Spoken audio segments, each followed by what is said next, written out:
Dr. Brooke Kalixiak of Legacy Physical Therapy, and I'm going to talk about the 3 common mistakes that people make when they are dealing with bladder leakage, because one of the most common things we see here at Legacy Physical Therapy is people dealing with bladder leakage issues. Actually, 1 in 3 people in their lifetime will experience bladder leakage. So it's super common.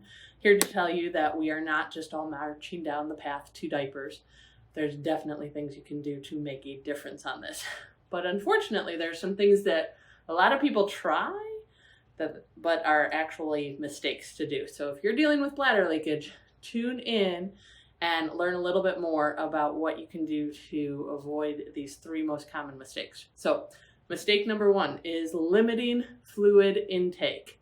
So with fluid intake, most common thing is that people are leaking, so they're like, I'm just going to drink less so that I don't leak.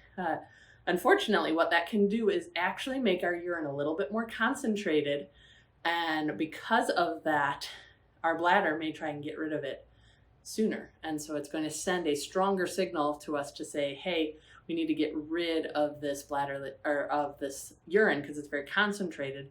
And so we might actually get stronger urges to go to the bathroom and may have to go more often because of that. So main thing is don't limit fluid. Definitely want to try and continue to drink good sources of water.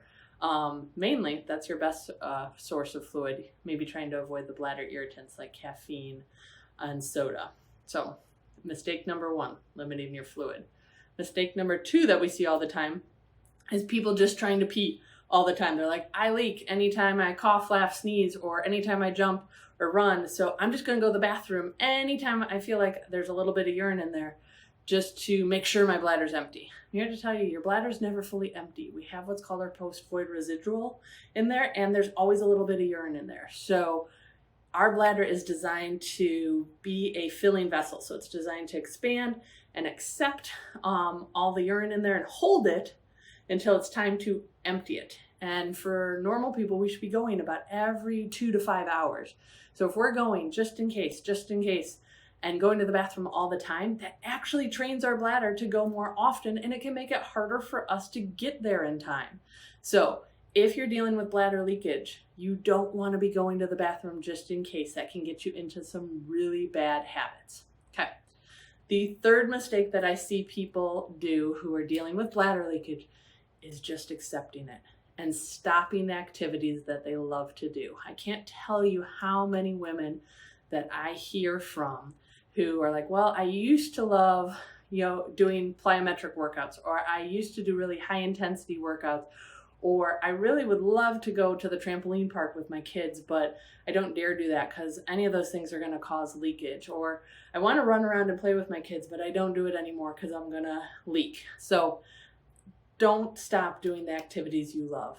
Okay, this is how we get on a downward slope to being less and less active. We don't want our bladder to be the limiting factor. So I'm here to tell you that there are other things you can do to get back to being active the way you want to be active without having to worry about bladder leakage. So as a pelvic physical therapist, this is what we work with all the time here at Legacy Physical Therapy. We have 4 wonderful therapists here who work day in and day out to help people get back to being active and dry. So reach out, comment below, tell me, or I want to learn more, or I didn't even know that this was something I could do something about.